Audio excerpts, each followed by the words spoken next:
Midwest Whitetail is brought to you by Realtree, Muddy Outdoors, Hoyt Archery, Fuse Accessories, Frigid Forage, Scott Archery, Cabela's, Trophy Rock, Night and Hail Game Calls, TrailCamPro.com, Bloodsport Arrows, Rocket Broadheads, and Nikon. Thanks for joining us today on Midwest Whitetail. On this episode, we've got a lot of action for you. First, we're going to join Jared Mills as he takes 2 big mature bucks last week. And then we're going to join Aaron and Pat as they have a close encounter with a trophy 10-pointer. But before we get to that, I have a favor I'd like to ask of you. If you remember last year, the Sportsman Channel had a vote for their best hunting shows on the network. And you guys wrote us in and we won the best hunt show. We'd like to have a crack at that again this year, and I think with your help we have a really good chance of pulling it off. So if you don't mind clicking on the link at the bottom right-hand corner of the player right now, that'll take you to the voting page. It's on the Sportsman Channel Facebook page.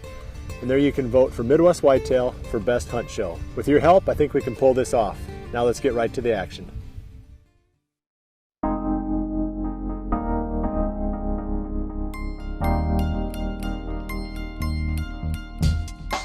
Well, when late October rolled around, I knew I wanted to be hunting in northern Missouri. This has always been a great time frame for this farm, so when the weekend of October 27th rolled around, I was heading south.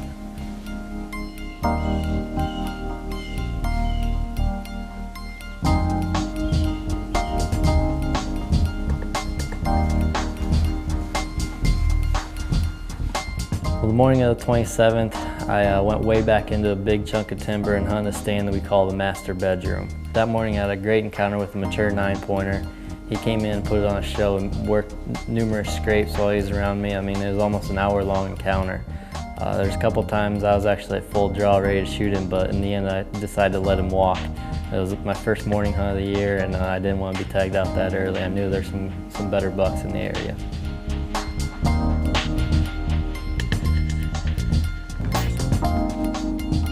One of those bucks is a deer we call Winke. He's an old legend on this farm, just a real old, big-bodied buck. And October 29th, we pulled cameras, and we were excited to see that he showed up in the daylight at 9 a.m. actually, heading into that timber. So the very next morning, October 30th, I was heading back to the master bedroom.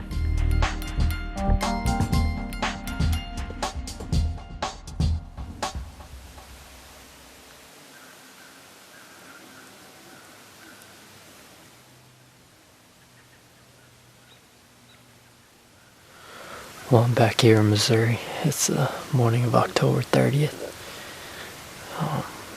Beautiful morning, just calm, crisp.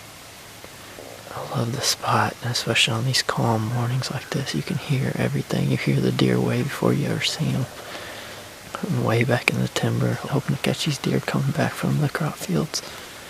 So, hopefully it'll be a good morning.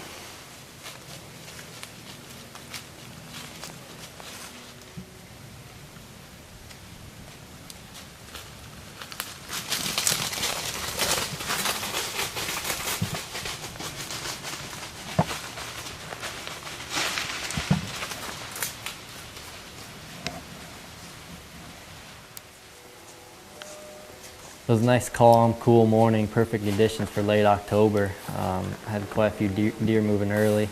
Around 8:30, I had 2 does come running through, and they were being followed by a nice 3-year-old. And right behind the 3-year-old was a doe, and not far behind her was a big-bodied deer.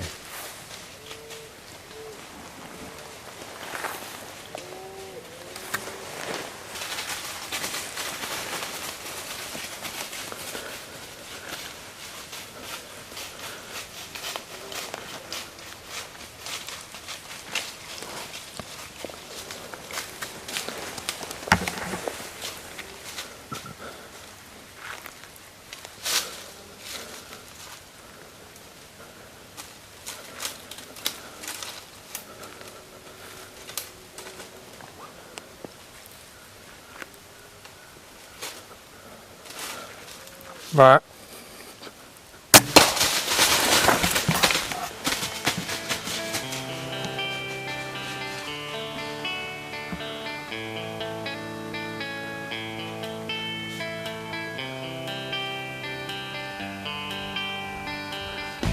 Shaking like crazy.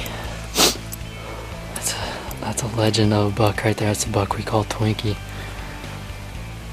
We think he's 10 years old this year. Just absolute giant of a body, biggest body deer I've ever seen. Stopped, made this scrape right here. I shot him right as he was leaving that scrape.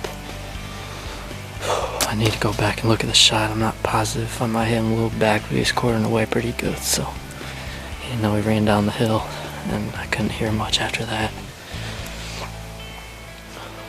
Well, he didn't go far at all. Just an absolutely unbelievable deer. Hands down the biggest bite deer I've ever seen in my life. Definitely a true legend on this farm. We're guessing this deer to be 10 years old this year.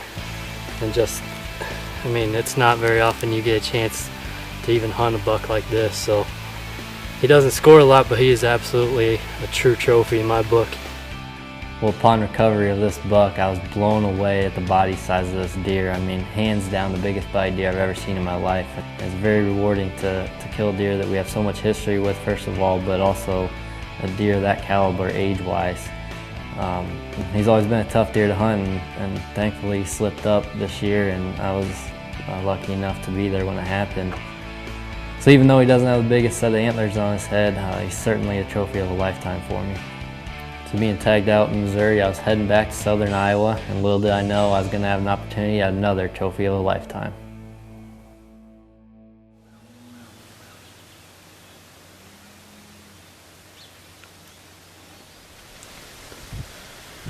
Well, it's about 7:40, and I'm all set up in the tree. It's November 1st, and my last hunt, I killed a good buck in Missouri. And so now I'm back in southern Iowa trying to do it here. I'm set up in a pretty cool spot. This is a real small farm, but I'm set up on the downwind side of a thick bedding area with the hopes of catching a buck cruising the downwind side, scent checking for does. Right now we don't have any pictures of shooter bucks on this small farm, but like I said, I think it's in a good area, and I think I'll probably try to do some calling early on, see if I can get anything to respond and come in, maybe call something out of that bedding area. With it being so calm this morning, it was certainly more of a challenge to get into the tree without spooking anything. And what I do to access this stand is I walk a ditch all the way to the base of the tree, so it works out perfect. Earlier this year I went in and cleared it all out, and while I was walking in this morning I could actually hear deer walking around crunching the leaves and stuff, but because they're up above me, I don't think I ever spooked them or anything. As far as I know, I got in here clean, so hopefully that'll pay off. I'm gonna sit tight. Feels like a good morning. Feels like anything could happen. It's November now. It's what we've been waiting for all year.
It's just after 8 o'clock, and I just saw a pretty good buck 100, 150 yards away, and I tried rattling at him and he kind of trotted off the other way. So anyway, maybe he'll remember us and come back later in the morning. So there's a spike coming.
I just shot a giant.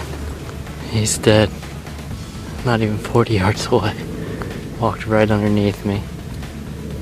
Oh my God, I'm shaking like crazy. That's 2 bucks and 2 hunts.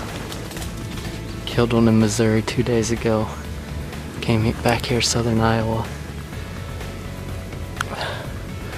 I was doing quite a bit of rattling and grunting. This morning I saw a good buck following some does, and I was trying to rattle him back in. And not 5 minutes later, I have a spike coming up, and he comes straight south of me, right to the base of my tree. Unbelievable.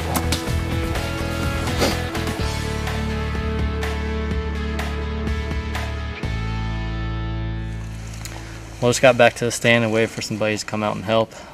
He's laying right over there, so go grab my arrow and go take a look at him. Can't wait to get my hands on him.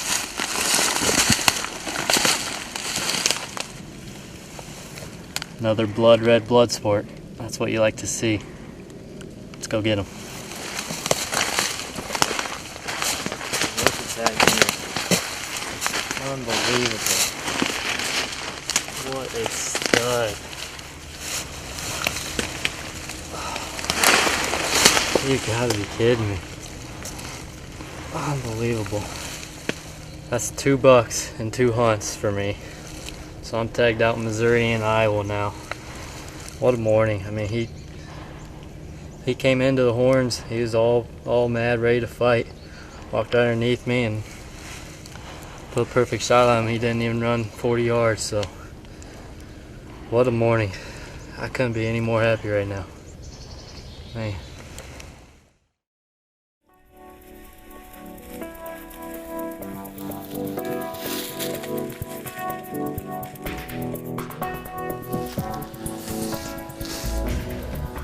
Well, it's October 29th, and Aaron and I just got set up in the tree. Aaron actually sat in this tree last night and saw a pile of deer, and he saw one really nice buck. So this is kind of a spot where it's a staging area where the deer are cruising going to the beans to the east of us, and there's a lot of does around. So I'm pretty excited for tonight's sit, and hopefully we have some action.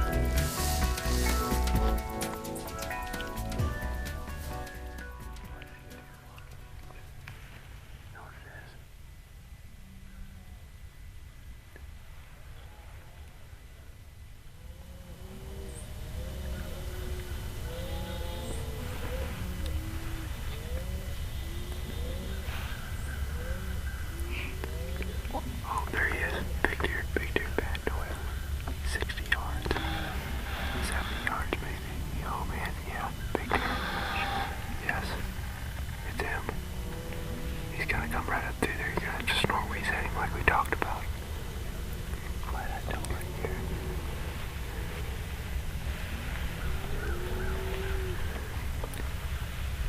Wait for it. Where's he at? Oh yeah, he's big.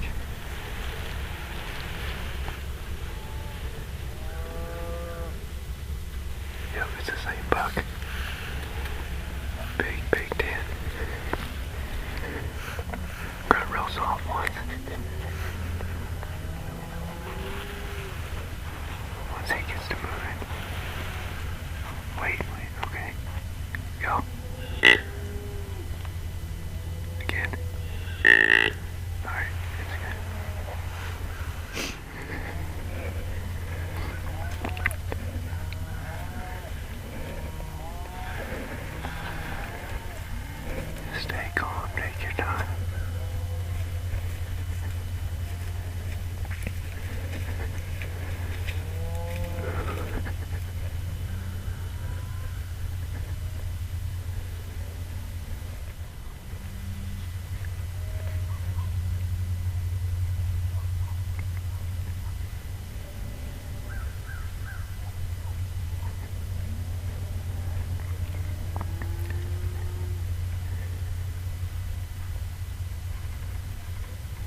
Get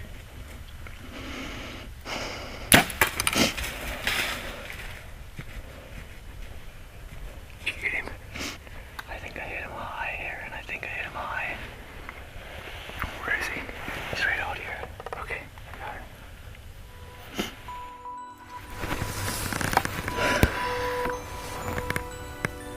Well, he did just what we wanted him to. Came out behind one of those does and grunted at him, and he came in on a leash. I can't believe I missed that shot. He doesn't really know what happened, I don't think, but it's still not good. You don't get opportunities like that every day. You gotta take advantage of them when you get them. He's still in here. I don't think he's that spooked, and we'll keep after it in here. The bad part about this stand is we need an east wind. So we'll have to either try and hang a different one or wait till we get another east wind to hunt it.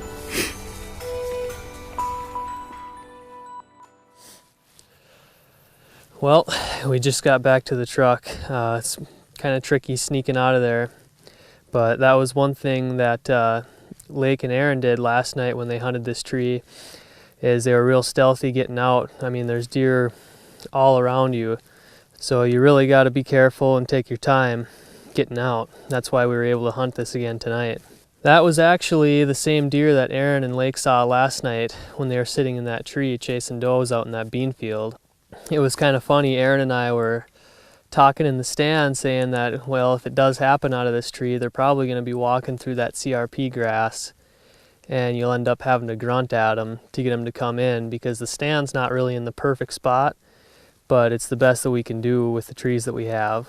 So we watched the deer run off and stand out in the middle of that CRP field, and he was unalarmed. I don't know if he really knew what happened. He just kind of walked off.